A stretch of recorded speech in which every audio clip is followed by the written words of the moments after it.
What's going on, everybody? So welcome to the Unguarded podcast. Another episode. We're going to call this episode's Players Fuck Up Too, so it does happen, but we are blessed to be here for another episode, and we're going to continue recording as many as we possibly can. Today, I do have the privilege of introducing my friend Malik Basil, and I want you to tell us a little bit about yourself. It's an incredible story how I met this guy, Yeah. So I actually provide security, as you guys already know. One of my clients called me. He has a venue. He said, listen, I've rented my venue out to this guy. You need to show up to this party. Don't just send your guards. You need to show up. So I show up, man, and man, you can throw a party, man. You can throw a party, right? So it was a boxing, fight night. Yeah, fight night party. Yeah, fight night party, and so it was a great party. It was a dope fight. You know what I'm saying? It was a dope party. Yes. Yeah. And I had the pleasure of meeting him, and so right away I was like, look, man, we need to get you on our podcast, and so there he is. So tell us a little bit about yourself. Well, man, for one, thank you for having me. Thank you so much. And it's Malik B. It's Malik B. Yeah, My bad. He was like Malik. I was Put like, your government out there. Yeah, it was like Matt. He was in Brazil. I was like, hold on, it's Malik B. Malik B. Nah. It's I Malik appreciate B. you. Like I said, I'm thankful to be here. Always, you know what it is? I'm an energy person. Yeah. And from off gate, it was just like, hey, look, I introduced myself and all, like, we was vibing and we understood each other. It was like, okay, certain things or aspects, you and the other brother. I was like, oh, bro, y'all cool. And I had my own security, and everybody was like, y'all made the party run smoothly. And that's why I love, like, how y'all represented yourself and your business. And it was a wild night, and I gotta tell you, because Dennis called me. He was like, "Yo, it was a video I think one of y'all had where a dude was opening fell asleep in the pantry." Yes. We'll talk about it later. But Yeah. I don't know. I'm a stand-up comedian. I do funny videos online. I'm from Baton Rouge, Louisiana. I grew up out here in L.A.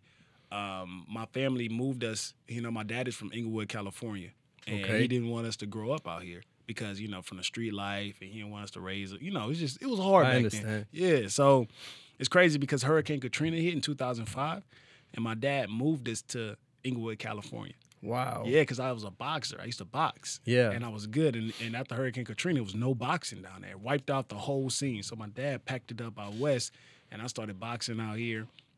Went to Culver City. I love fighting. Nice. I love fighting. So boxing was always part of my background. And my dad wanted us, like, I have 3 sisters.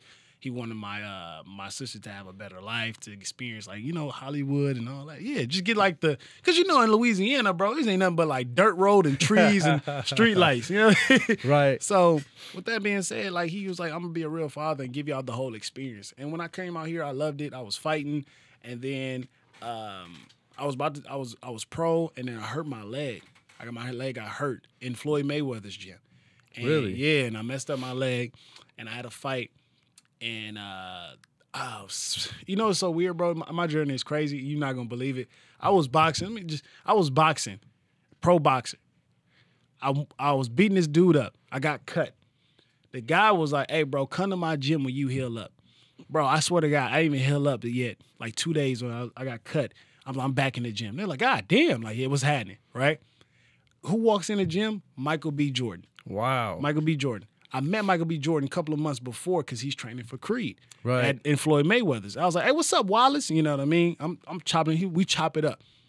He comes in with a childhood friend of mine who I used to box with in Louisiana. Before I left, he never seen me after I left and all that. He was like, oh my God, Malik. I was like, what are you doing here? A dude named Corey Collette. He's a personal trainer now. He's a fitness guy. And he was Mike's fitness guy. He was helping him get big.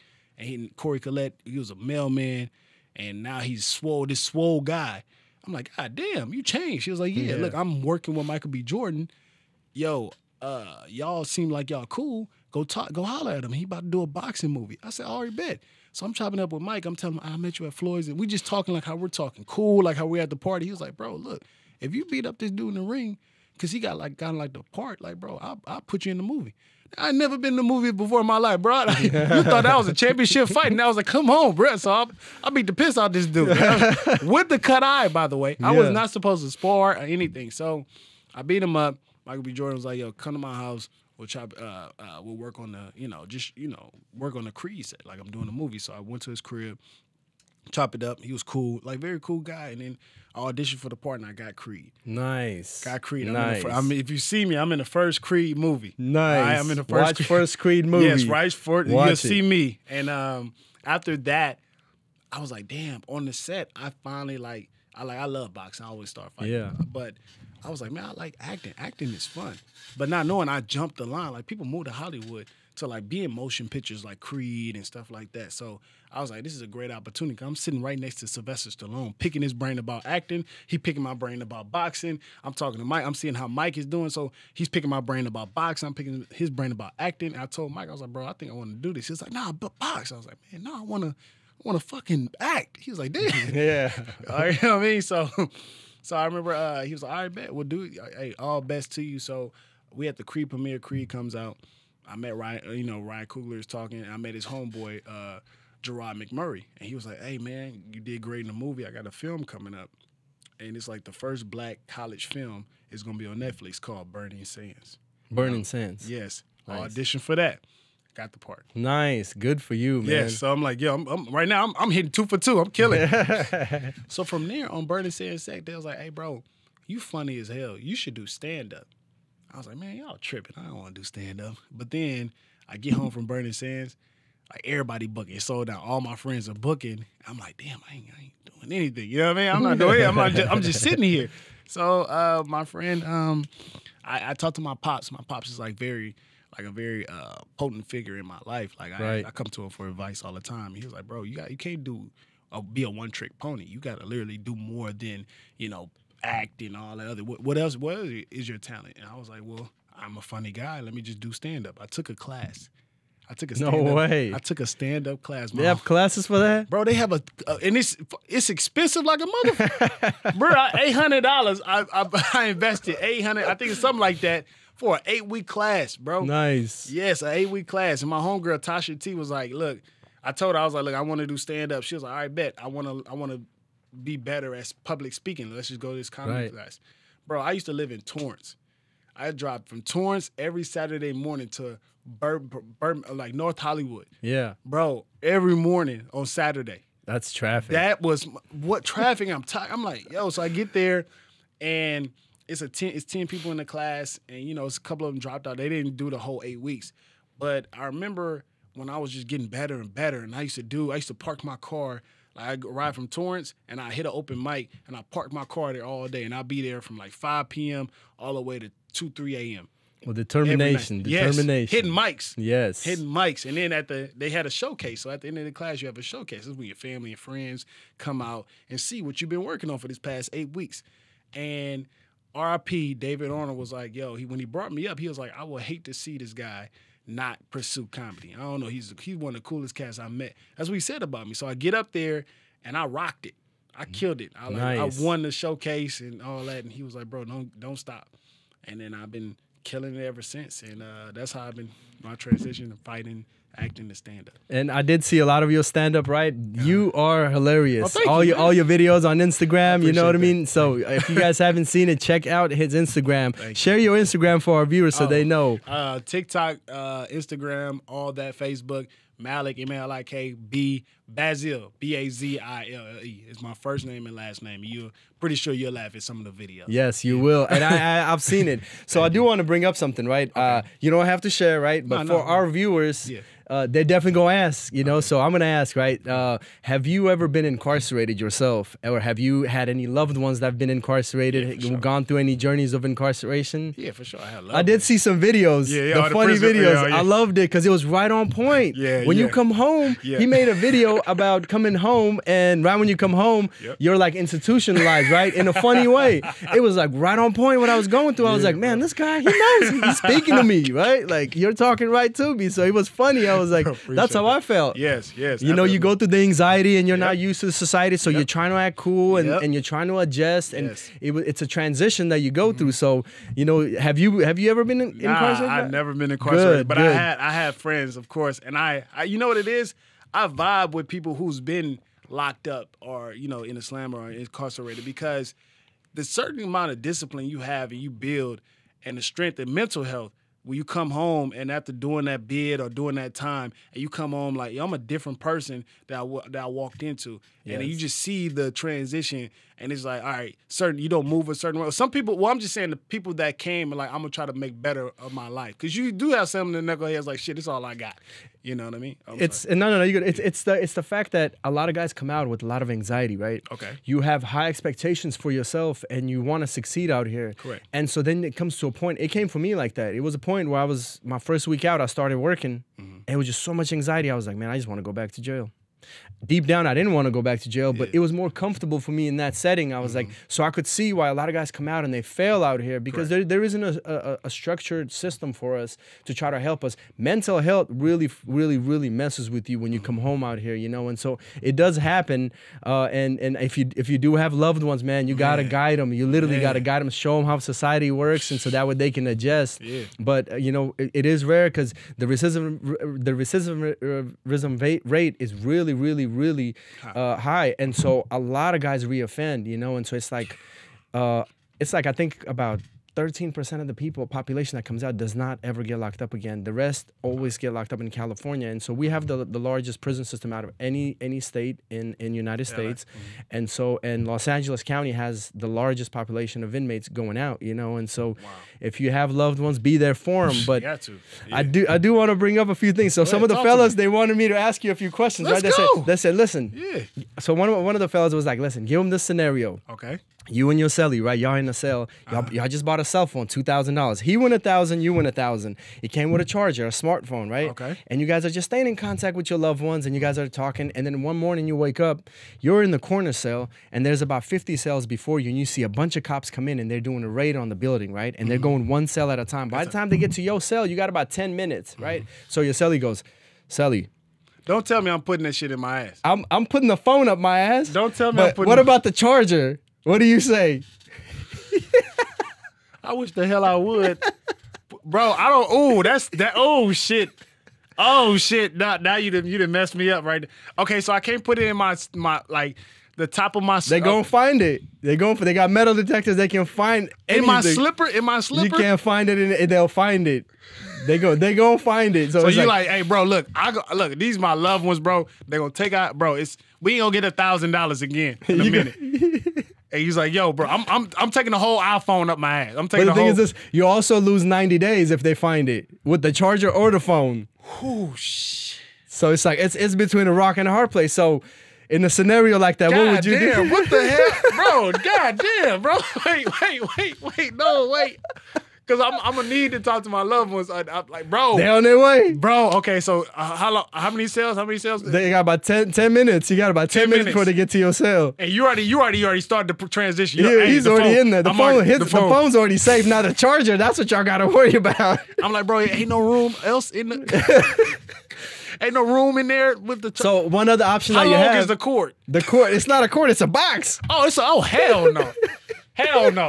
Hell no. Nah, I thought it was some other stuff. Hell no. Okay, so the other option you have because they turn off the toilet so you can't flush nothing. You have a hole under your door about this wide, right? You can just slide it out and they won't know whose it is and just let it sit in the middle of the day room. So would you do that?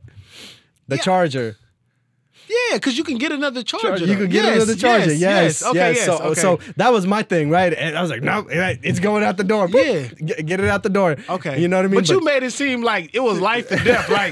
Like, hey, charger, I got the phone, you got the charger. Like, I didn't know we could get another charger. Yeah, charger is like, what, $10? Yes. Okay, cool, yeah. Let him. It's $10 here. It's $200 in prison. Ooh. So it's like $200-300 in prison. And then you might be lucky, you might have a friend who has one, he might let you borrow it, but then they'll get tired of it, you know what I mean? So the phone is important. The phone is important. Okay, I'm going to save the phone. Yeah, I want to make sure. I'm like, bro, I even like, hey, bro, come on, bro. I shove it in there, like, bro, pause. Like, bro, come on, we need this. I'm gonna have my shirt wrapped up. Look, go ahead and I'm gonna try to do something. You know, listen, a lot of guys do that, right? For me, it was always, man, just throw it out the door, the phone and the charger, right? Because I'm not about to be using no shitty ass phone. Shit, you can wipe that off. Wait, it depends on what phone it is. Is it an iPhone or we just have you got the cheap $30 phones. Oh yeah, slide that shit out. I'm not gonna have that. Hell no. Still $2,000 in there. 2,000? Yes. For a Motorola type Yes, Motorola. Yes, $2,000 in there. Yes, they don't have no iPhones in there, so that's all they have. They just have the Motorola? No. And you tell me, like, I gotta, hey, like, bro, you want to use my? No, I Your know shitty ass phone. That shit, you smell that shit like, hey, what you do? Yeah, you can't even talk nasty. Girl, I smell you. Yeah. So the other thing, one of the fellas brought up, right? He went on a date recently, right? And he calls me, right? He's like, hey, he goes, hey man, I went out on a date with this girl, and I guess her ex-man did 5 years in prison, and he came out and he said that he had marbles in his shit, right? And so he asked me, he's like, man, you remember that? I was like, yeah. So what they do is they have chess pieces, right? And the pawn has like a little ball on top of it. So they cut the ball and then they soften it up to where it's just the ball itself. They put wax around it. Okay. And they get a pin, they get the tip of their thing, and they poke a hole and they put the marbles in there, and then they put a bunch of them in there, and then they have marbles in there. In a hole? And not in the hole. In the bottom, they just poke another hole and they just put the marbles in there. And so there's some dudes, you know, so not you walking us in around general, with a but marble in there. It's just floating in there. You got a couple marbles just floating in the tip of your thing, right? And so the tip of your penis? Yes. Hey, wait. Stop, bro. Hold on. Wait, you fucking me up right now. Wait, hold on. Top. Can we curse? Yeah, we just saying so much nasty shit. I didn't. Bro, wait. What? Wait. You taking a marble, a chess piece, sawing it off, like cutting that shit up. You grinding it up like some A little ball. You turn it into a little like ball you roll about this big. So how About this big, and then you poke a hole with the pin, or you just stretch your skin. You poke a hole and you throw the marble in there. You know what I mean? And so why is that? So I had an Asian dude tell me, because he said he had 4 of them. I said, why? He goes, makes your thing look bigger. I was like, but isn't it uncomfortable? He's like, yeah, but it feels better for the females. You know what I mean? So would you do that for the pleasure of a female? No. What the fuck? No. What? What kind of question? Huh? What the fuck? Yeah, so they... Hold on, bro. You're not about to speed past what you just said. You said, I'm thinking it's like, hey, bro, you got to hide it because, you know, the guard. No, it was like to make your dick. Fuck her. Okay? Fuck her. I'm not about to... No. What? Bro, wait. You fucking with me, right? No, I'm serious. There's men in prison that do that. But why are they doing that in prison? Because they're like, when I get out, you know, it's going to be bigger. No, fuck that. No. We got pills for that type shit. Okay, we got pills to like, fuck. Bro, wait, why are we sticking marble chess pieces on the tip of your shit and it look like some goddamn... Next question. Listen, man. Damn, they use the chess pieces for a lot of things, right? They melt the chess pieces. I wouldn't even do that if Jumanji told me to do it. Jumanji. If I rolled the dice, put 3 marbles in your dick. No, I'm out. Kill me. Kill me. I lose. What's the fuck? Nothing going in my dick in my ass. Like, what? No. Yo, go ahead, bro. Yeah, but the morals, I guess, is a little different out there, right? The dudes, they just don't care, right? Bro. And so, yeah, but when the guy told me, he said it's uncomfortable, I was like, man, how do you even live it like that, man? Get them things out. He's like, nah, man, it makes it bigger. I was like, no. Wow. That's what I said. The hell with her. So, Tom, so how you pee? He just pees, he pees. I'm sure he has problems peeing too, but they're just in there, 4 of them just in there floating around in there. Just all the way in there, so. I didn't want to think about that shit. That shit threw me for a loop, bro. Yeah. And there's an Asian dude? It's an Asian dude that did it. Yeah, a lot of Asians and white dudes, they do it. And Hispanics, a lot of Hispanics do it. The brothers, not so much, but the brothers are like, no. Bro, you see that? Marble? I don't even know damn marble. Man, what the fuck? That shit throw my dick off. What the hell am I have a marble? So, how about this? Have you ever heard of what a Fifi is? Yeah, I know what a Fifi is. What is a Fifi? Man, come on. You got to get your socks. You got to get your rocks off. You make your little sock and then you tie it up. It feel like, you know what it is? They had that out there like a vibrator for dudes now. What? Yes, it's like a They Fifi. got a Fifi out here? Yes, they got a Fifi. So what they do is it's like a little thing and be like, it's a circle tip. And like you put it on way. I swear to God. So, man. No, you got the pictures. Man, you got the pictures. He said they got the circle thing. I got you, bro. I'm about to show you right now, bro. Hold on. So while you're doing that, let me describe to you how they make a Fifi. They get a magazine. They roll a magazine, right? And they put either a plastic bag or something in there, lotion, and then they wrap it up, right? And they put it in a sock. Okay. Then they roll their mattress up. Right? And when you roll a mattress up on the side, it has the hole, and they stick it in there, and they just, doing the whole mattress. Like it's like a thick ass chick. Like a thick ass chick. Like, come on, you about to get this love. That's man, hey, Fifi's or not, bro. You You can fuck a mattress if you're horny or not. You can fuck a mattress outside for real. You ain't got to do prison. I had a celly, right? You got to do prison. I come from work, right? I come from work, and this dude don't work. He's just in the cell all day. I come from work. I'm cleaning the floor, and I see the salt and pepper jar, right? It was empty, but it was a glove stuffed in it. I pick it up. I'm like, what is this? He's like, man, you know what it is. I was like, no, what is it? He's like, man, that's my Fifi. That thing was like this big, right? I was like, I mean, the hole is like this. I was like, how the hell? I was like, I was just shocked. I was like, you know what I'm saying? I was like, oh, no, man. The fact that you were so calm for that is insane. He was like, hey, this is my Fifi. I was like, the fact that you so calm for that. Like, bro, that will fucking trip me out. I can't find it, but who cares?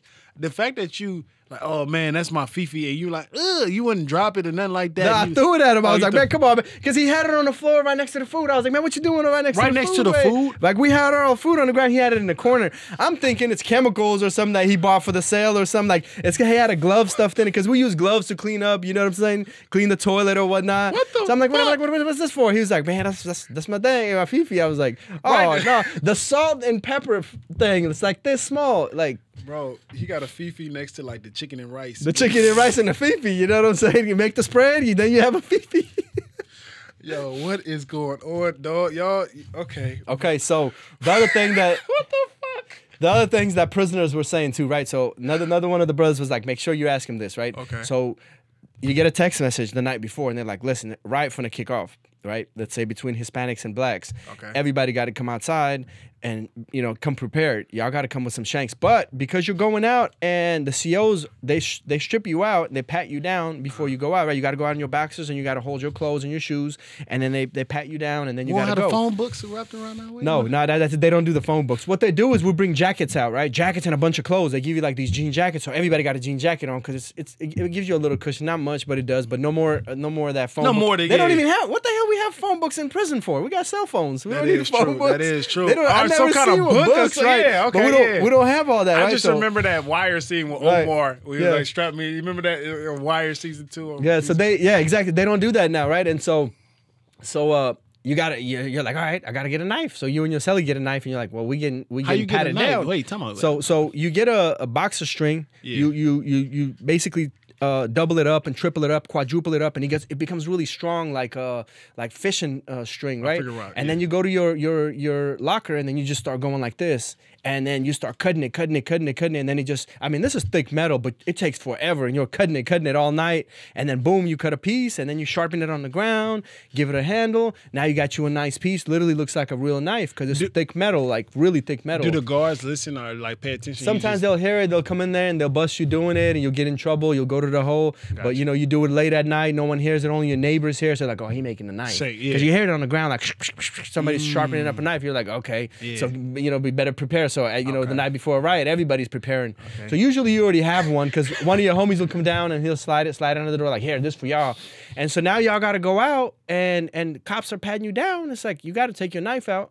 You know what I mean? So it's like you got to hoop the knife to go out. So time out. So everybody does that in prison. So it's either you go out there with no knife and risk getting stabbed, or you got to take a knife out and it's got to be in your prison pocket. So what is your choice? You just all types of violated. Man, you know I'm just saying? Everything got to be in the ass. Everything. So when you come home from prison, your ass open. You might as well get your shit bleached. You might as well go ahead and get your ass completely. I wondered about that because when I was in prison, no men pass gas. Maybe because it's just like you just don't hear it. You got so much shit in there. You got so much shit. You cough, it's a for I cough. Shit come out your goddamn mouth because your ass is congested. Like you got shit down there. I got a whole knife. Yeah. Damn, bro. So dudes do that, right? And then sometimes I've known dudes, reputable dudes, whose knives got stuck in their stomach and they had to get a surgery because they go in like this and they get stuck like that, and then it's like 3 days worth of pain, and then they pass out, and then because they don't want to go tell on themselves, so then the COs come, and they put them on the stretcher, airlift them, and then you see them like 6 months later with a hole in their stomach because they took a knife out. I seen a dude with a big old cut in his stomach because the knife was like really doing internal bleeding for him, so they had to do an emergency surgery.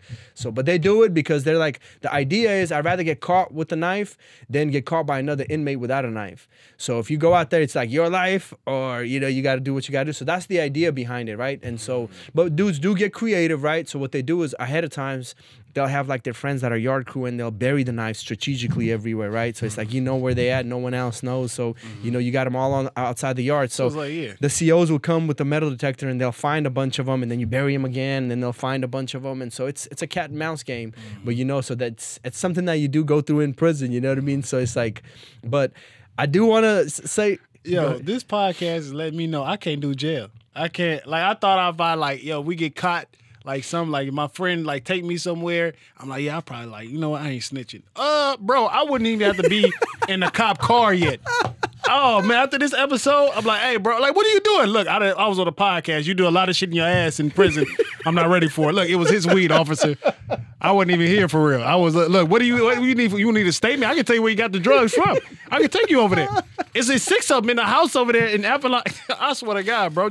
No, I'm not doing this shit. Yes. I'm not doing prison. I'm not. Okay, but I'm good. Thank you for this. But you know what? That experience wakes you up. It's unfortunate. I'm up now. You up? You're awake. I'm up. No. You don't even need to go experience it. No, I don't need. I'm good. This is scared straight for me.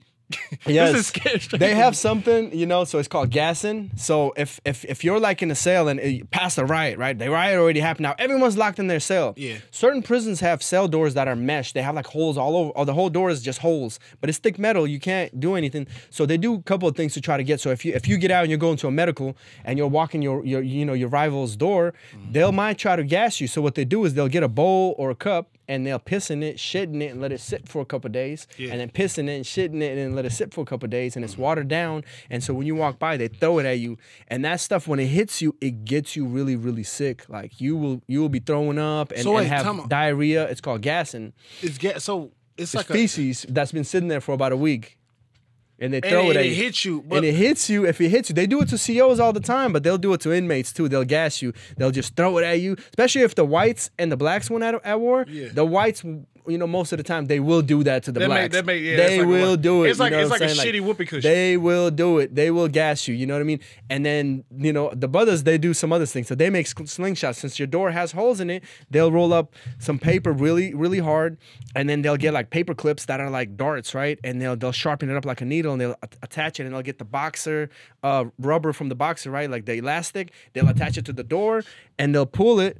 And somebody walking by, and now they're just doing like some Amazon stuff. They're hitting you with the bow and arrow, boom, and you get hit. Oh, you know what I'm saying? That shit hurt. Yeah, it's you getting hit with a bow and arrow. You might get hit with 2 or 3 when walking by. And they do it to the cops. They do it to the cops, and they do it to the inmates. You know what I'm saying? So you gotta, you know what I mean? They call you to the dentist, like the hell with that dentist. I'm staying in my cell. So wait, tell me, how often do you walk like past like the rival? Every day. As soon as you come out of your cell, they might call you to see a counselor. They might call you to education. They might call you to visit. You might be walking to visit, and you show up to visit with feces all over you. You just wiped yourself off. It's like, man, I got to come see my kids and my family, but that's just how it is.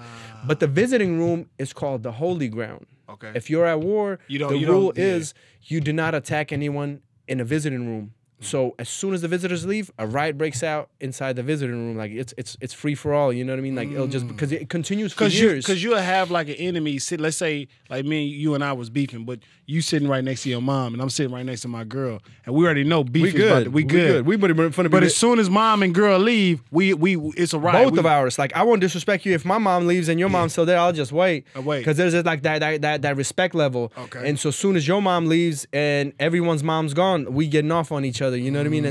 And we might be at a 3-year riot because the Mexicans and the blacks are going at it, or the whites and the blacks are going at it, or the whites and the Mexicans, and whoever it may be, right? And so it might be a 3-year long riot, and every chance we get, we're getting each other.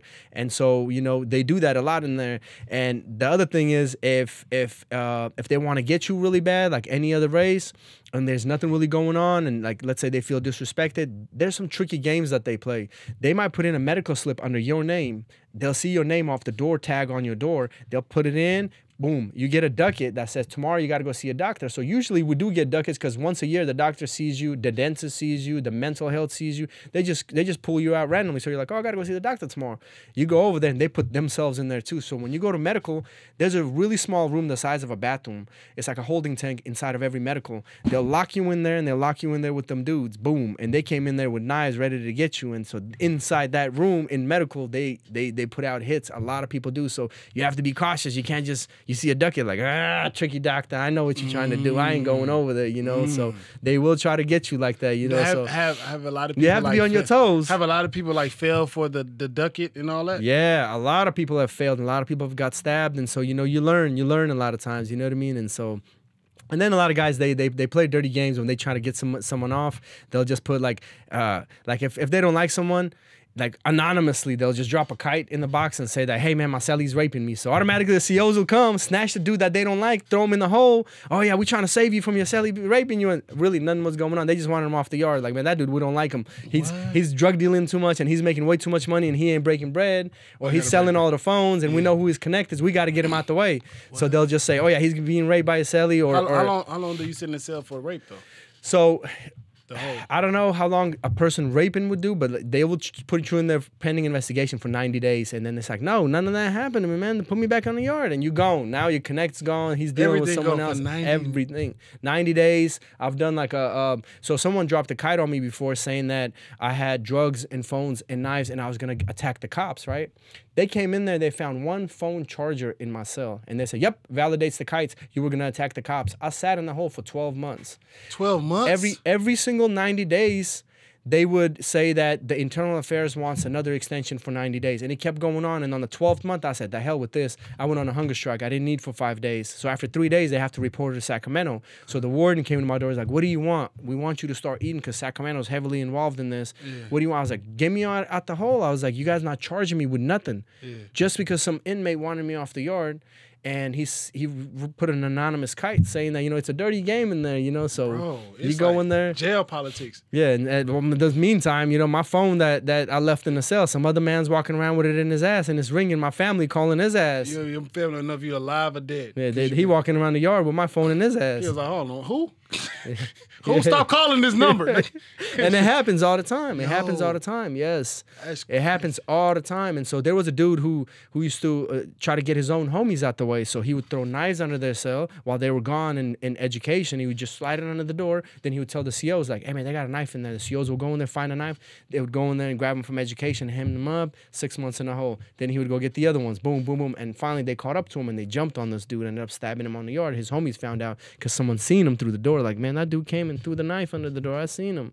And so, you know, bro, you cannot be a shot caller in prison. It's a short-lived life. So you can't be a shot caller? No, don't be a shot caller in prison because short-lived life, you're going to have everybody coming for you. So, everybody going to want to test you. You're going to have a lot of dudes that are gonna rock with you, but every race is going to try to get you out the way somehow, some way. How long does shot callers last in prison? Usually about 2 years would be a good run if you did 2 years, you know, but if you did 2 years, you ran a yard, you made some money on the yard. These shot callers, some of them make thousands of dollars. One of my boys, a week, so one of my boys, he was making $20,000 a week in there, and so he bought a car for his girl, for his sister. He bought a car, sent his girl to Mexico for all kinds of surgeries. Bought himself a $10,000 chain, you know, and so was walking around and like so he had a 2-year run, and it caught up with him too. You know, 4 o'clock in the morning, they're running up in his cell, find him, you know, and catch all kinds of stuff, and they roll him out of there. So you know, you get validated, and if you go to 3 prisons and 3 prisons recognize you as a shot caller, it's called validate. Then you do indefinite shoot time.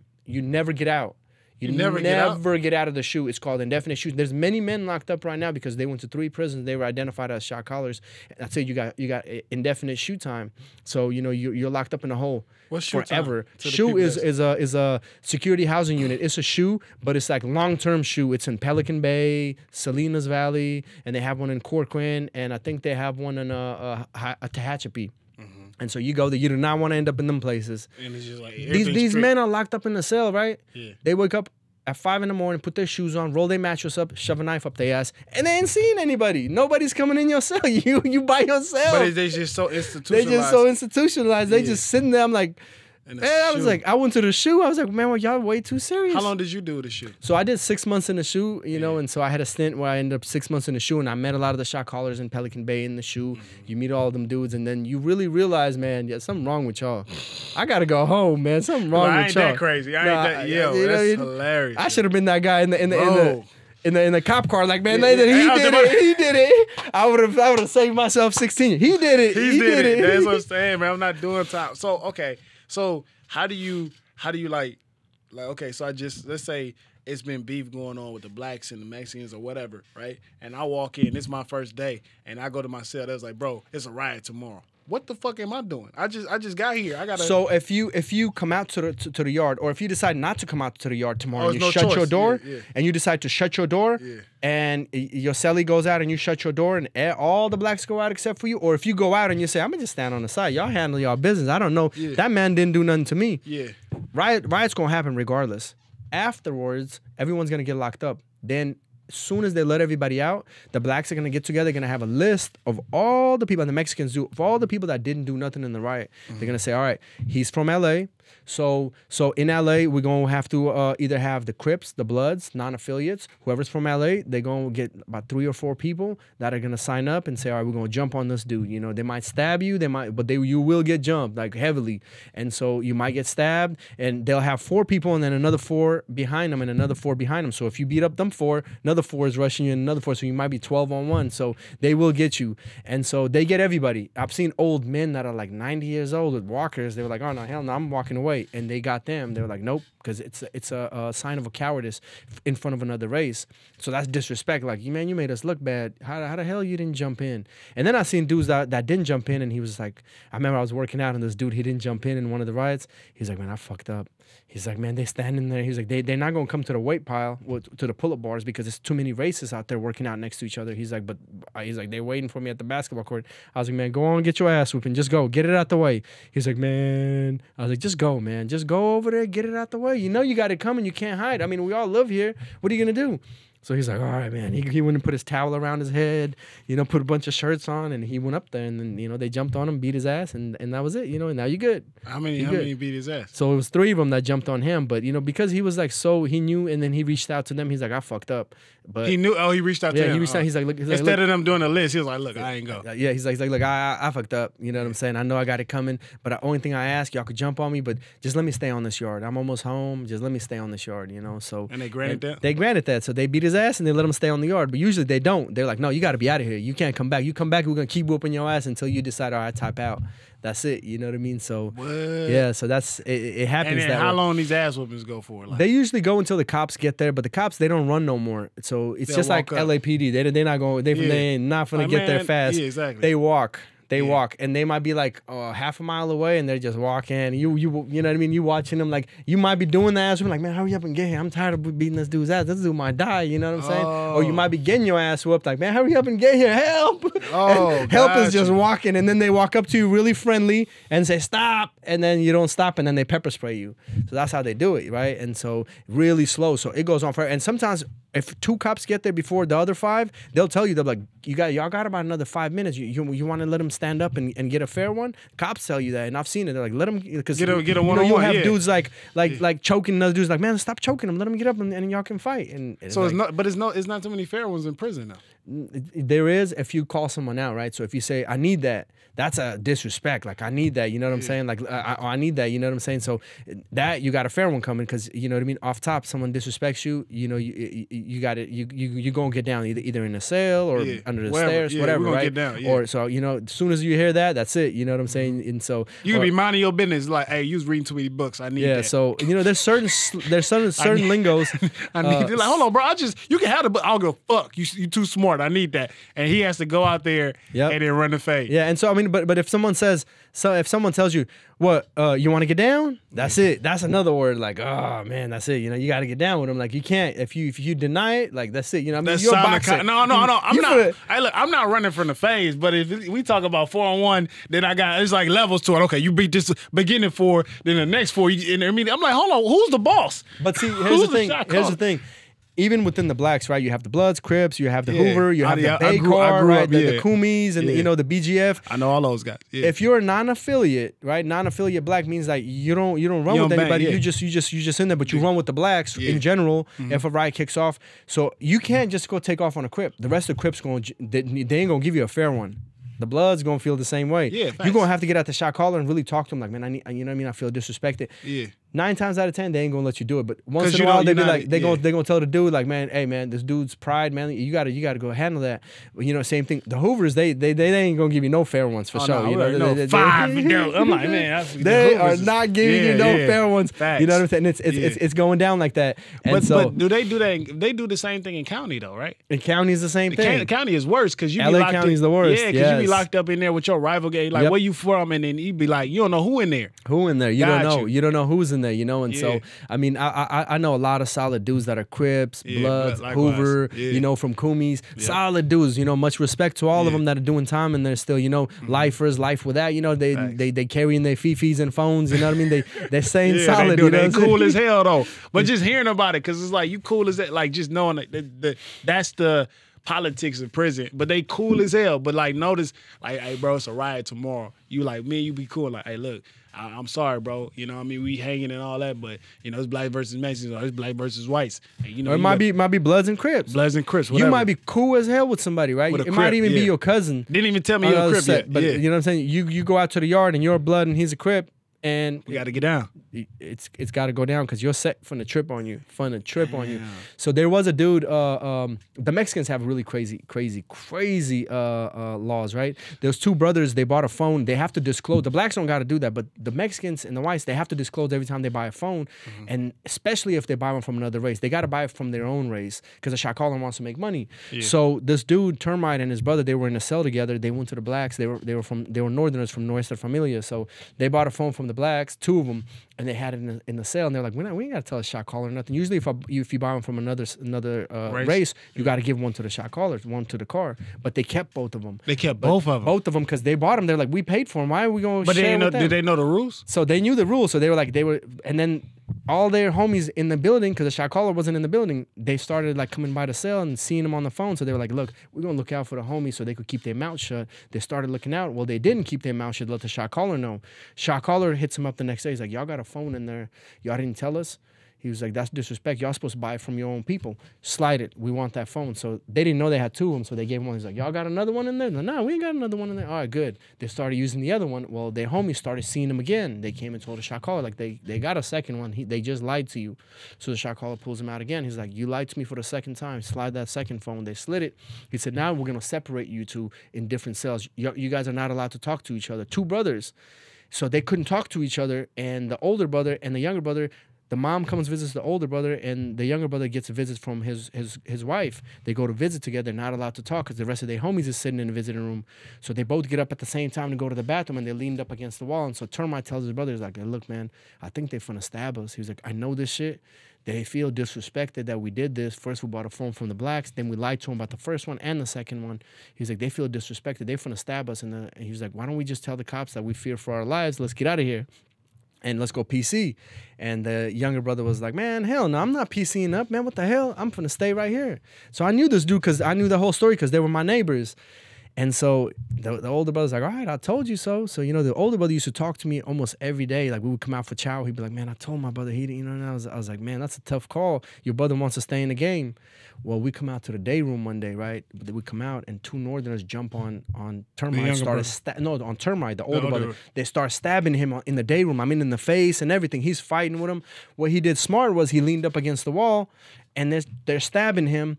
And one of the guys that had the knife, he hit the wall, and the knife bent. And this dude's cut up. I mean, both his ears are cut, his face is cut, his neck's cut. And so the cops get there, they pepper spray him. They got to take this dude to medical. He's bleeding bad. So they call the ambulance. The ambulance takes him to the hospital. Termite's in the hospital, you know. And so they tell this dude, hey, man, do you have a brother here? He's like, yeah. He's like, your brother's on his way over here, too. Apparently, his cellie choked him out in the cell and in another building. Choked him out while they were hitting you. They were hitting your brother too. Choked him out. And another dude was stabbing him. But your brother's on his way over here too. He's like, damn, man, I told this dude, man, they was gonna get us. I told us they're trying to kill you if they're stabbing you in the face and they're choking you out and stabbing you in the stomach. Yeah. They wanted these dudes dead. So he's sitting in the hospital waiting for his brother to arrive. The doctor comes back in there. He's like, I got some bad news. Your brother didn't make it. He died on his way to the hospital. You know, and so all over a $30 phone, you know, $30 phone that didn't even matter, you know what I'm saying? Yeah. Lost his life over that. So their politics are a lot different than the blacks. You know, the blacks are like, man, we finna run this fade. Yeah. It's like, all right, man, we're gonna run some fades. That's cool. But You know, they you finna get your ass whooped, Yeah. maybe lose a teeth. Yeah. You know what I mean? Get a broken nose. Rose, ribs, you know all about that. broken Yeah, noses. hell yeah. Nigga, you see shit. Fuck. This is my battle war score right here. I was like, man, I'm about to. They wanted me. You know, it's so crazy. My mom wanted me to get my nose fixed. And I was like, hell no. Nah. And my pops was like, nah, I'm gonna keep boxing. But looking back on it now you on TV, I was like, I should have got it fixed. Yeah, I should have got it fixed. I should have got it. But it's like, damn, bro. Like, I didn't know they do all that, bro. Well, I knew about the politics on the black. Obviously, I'm only getting the black side. Yeah. You know what I mean? Like, because I got like friends who like did it in the time. That's why the skit is so relatable, because I'm like, bro, how were you? I ask questions. I do the research. It's like, oh, it's so accurate. So and then I don't really like talking about prison because that's somewhere I don't want to be. No, hell no. So I don't really ask them too many questions. But the fact that you breaking it down, I'm like, God damn, I really don't want to go to prison. Yeah. But it's like, damn, I didn't know that you like really go in on a $30 phone, like the Mexican, and like, yo, we're gonna kill you as far as like stabbing because you lied to the shot caller twice. But the shot caller only lasts like, well, he has a 3 year. 3 years, but the next one gonna come do the same thing. How do you become a shot caller? So the way that the Hispanics become shot caller, anybody actually, they have to go to Pelican Bay SHU, and you have to do SHU time. You have to get blessed by the dudes that are validated that are never coming home. So if you're a Crip, you become Blue Note, and so you come back out, you're officially Blue Note. That's like, you have the regular Crips, and then you have the ones that are like Blue Notes. You know what I'm saying? Then you have the bloodline for the Bloods. In order for you to be in the bloodline, you have to go to and then same with the Sureños. In order to become Mexican Mafia, you have to be in the SHU. Same thing for the Nuestra Familia. If you want to become NF member, you have to go to the SHU, and you get, and so when you land, when an NF member lands, or if a Blue Note lands, if there is a shot caller, he's the next in line. Like, no, I'm in line, and there's very few of them that actually are, but every yard has them, you know what I mean? Like, he's been through it. He's the dummy he's the dummy that went and stabbed someone on the other yard, you know what I'm saying? Over a $30 shitty phone, and ended up in a Pelican Bay SHU, got close to the dudes that are that are there, that are never coming out, that are never going to see the light of day, that been there for like 30 years, and they don't even know what an iPhone is, and that's it. They don't know what Malik B's parties are. I'm telling y'all, if y'all. Nah, I don't want to bombard your parties. Your party is almost like one of the dude's parties I was at R&B singer. I don't want to throw his name out there, but man, this dude throws. I'll tell you after the podcast. Okay, this dude throws a party like you, man. I was like, man, listen, this dude. Bro, it'd be a lot of women at the parties, bro. Yeah, listen, a lot of women at the parties. Yes. Nah, it's just like those parties. Get off this prison shit. God damn. Man, this just, you know what I mean? Shit, I forgot. No, let's talk. I forgot I had women. Shit. I'm over here, so some coming on my ass. Sticking shit in my balls. Like, how many marbles? I got women. What the fuck? Oh, man. Nah. Your lady's finna tell you, man, baby, you need the marbles. Yeah, hell no. They was like, hold on. I wish the girl would watch this podcast. She's like, maybe that marble idea ain't so bad. What's the fuck? That's where you gonna find another dude. The fuck? Wish the I put some goddamn marble with my shit gonna look like a fucking, what's the little Mentos? Yeah, the Mentos. Mentos bar. Like all the little clinks on it.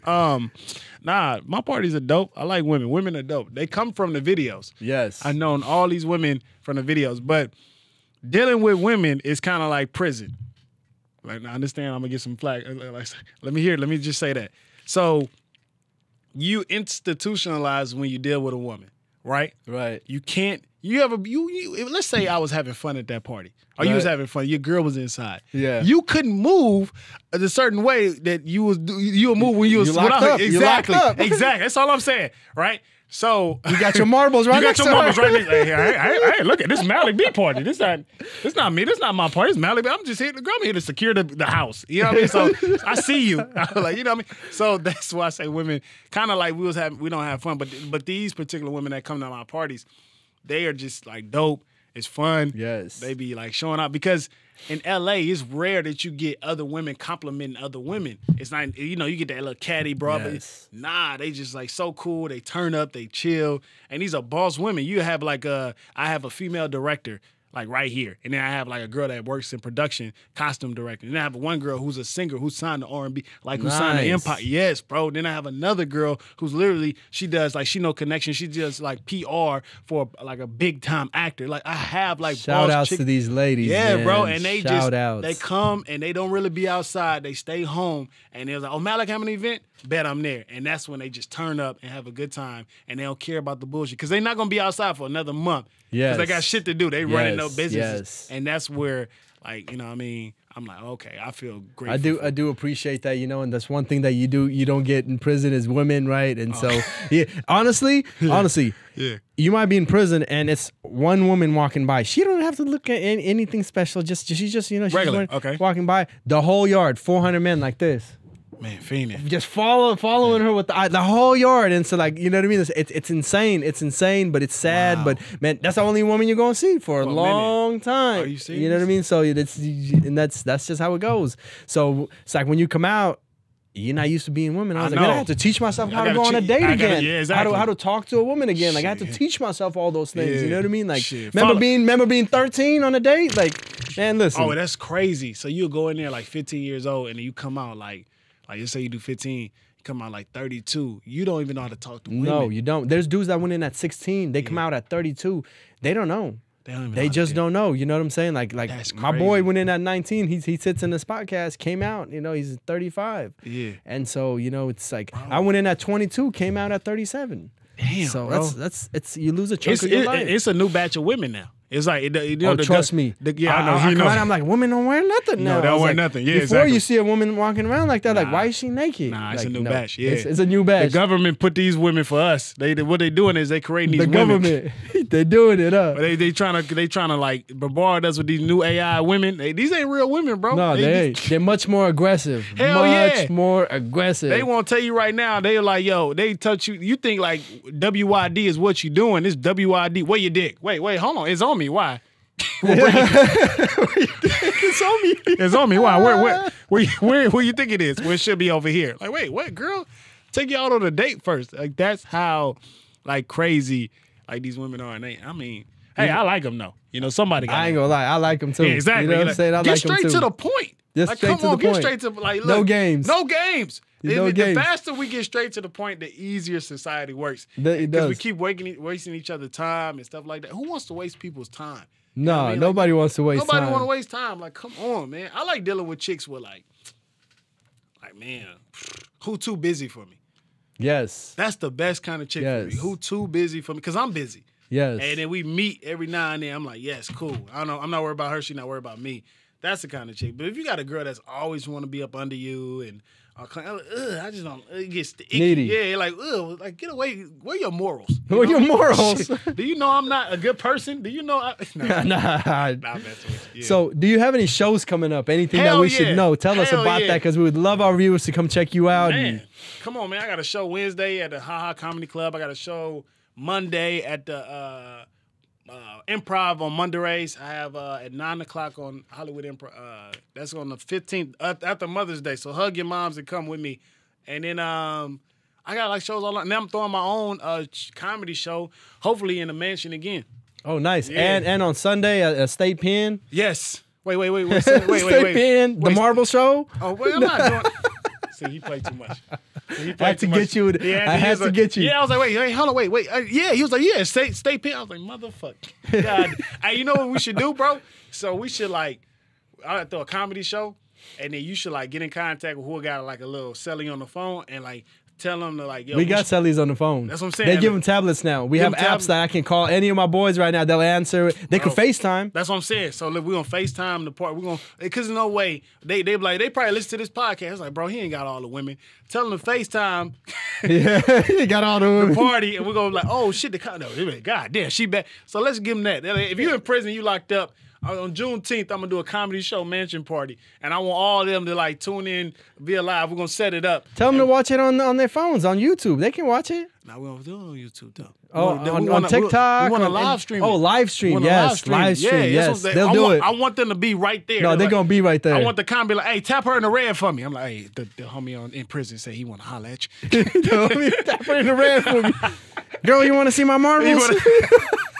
I got 4 of them in there. Nobody ever had 4 in a couple of months. Like a couple months. All at once. All at once. Like, Malik, get the fuck away from me. All right, yeah. But yeah, that's what I have coming up. That's about it. And I do funny videos every week. Nice, man. We do appreciate you. Look, my man, I do appreciate you, man, for coming thank you by, man. Thank you for Listen, sharing for man. information to me, because I'm going to tell these knuckleheads on the corner, bro. You don't want to go to prison. Yeah. Don't go to prison, man. It's. I might need to do that, put a shirt on that, like, don't go to prison. Like, yes, don't go to prison. I'm an advocate you know for that. Yes. God damn. I try to tell people all the time, all the young people especially, try to divert them away from life of crime. We try to work with a lot of youth, and something that we've been passionate about, just trying to teach them that, it's all fun and games out here, but when you go in there, it's a totally different world, especially the youngsters, 19, 16, they set them up. The OGs will have you walking around with the knife and trying to stab people because, you came in there, you young, you got to make a name for yourself. Like, that's not cool. I want to go home to my family. Like, you should be my big homie and tell me, look, man, we're going to try to put you in college so you can hurry up and go home. It's not like that. It's not, because they're doing life in there. That's their life, you know what I mean? And so... Do anybody mess with the Muslims in there? So the Muslims, we have our own car. They call them cars. We have our own car, you know what I'm saying? And so our car, like, we generally, like, we don't accept, like, homosexuality. We don't accept drug dealing, use of drugs and things like that, right? And so we're very strict in that sense, but we back each other up, financially. If one brother's not doing well, he needs food, we're there for him. You know what I'm saying? He needs any literature, he needs anything, we back each other up. Now, we're different in a sense where we actually try to educate all our brothers. Like, no, you got to educate yourself, learn this. Nah, here's a book, read this, you know what I'm saying? Like, no. We see a brother gambling in there and we know he's getting in debt. We try to divert him. Like, look, brother, let me talk to you real quick. Let's just go, let's just get out of here, because if you're in a car and you're, let's say, whatever car you're in, and you're drug dealing, your car is going to applaud you. But the Muslims, we won't. We're like, nah, look, man, you go home to your family, man. Go home, man. Look, man. Like, go home, go to Malik's party, man. Yeah. You ain't never gonna want to come back to prison. Come on, man. Come on That's over. what I'm trying to advocate. Come to my party, don't go to prison. That's gonna be the title of it. Yes. Come to my party. I like that. Man, look, like you should throw one, like, Yeah, literally. You should throw one. I'm gonna throw another theme one. Should be prison. You know what I mean? Prison theme. You don't think I COs and inmates. You don't think I just got home? Like, man, what is this kind of shit? Like, yeah, man, I just got home from the podcast. You know what I'm saying? Yeah. Prison podcast. I feel like I did like 8 months. You know what I mean? I got bigger. Yeah, you look like you prison fed. You see what I'm saying? You see what I'm saying? Every story you told, I just got to get bigger and bigger. I was like, damn, why my body adjusting to? Do not go to prison and try to hit the biggest guy. Do not. That's false advertisement, okay? Yeah. You will get your ass knocked out, okay? Do not swing at the biggest guy in prison. That's what they be doing. Do not. You know what I'm saying? I mean, look, I've only seen it once. Dude came in there, little dude, and he walked up to a Samoan dude. He hit him, and Samoan dude just said, and he said, "Oh, hell no!" He knocked him out. I was like, "Why would he do that?" So when he woke up, I was like, "Why'd you hit that big old dude?" He was like, "Cause he was the biggest dude in prison." I was like, "Oh yeah, you messed up. That does not work." Did you ever get his that respect does not. after that? No, hell no. He was the guy that got knocked out. He was the guy that got knocked out. You know, someone out there, he talking to his dad. His dad said, "Listen, son, you got to make some bones. So find the biggest guy and swing on him." "I got you, Pops. Don't trip. I'm finna make a name for myself. I'm finna swing on the biggest guy out here." So he goes and boom. Oh my God. Do it. That shit is hilarious. We got to wrap up here, man. I do appreciate you, man. Look, thank you so much. And we're definitely going to check you out. Thanks. You know, your show's coming up. Thank you on so everything that, you know what I mean, that you're doing on TikTok, on Instagram. We're friends. I do see all your shows, man. Thanks a lot, buddy. Thank you so much for having me. Man. I appreciate y'all. Thank y'all so much. Thank you. Thank you, guys. Have a nice day.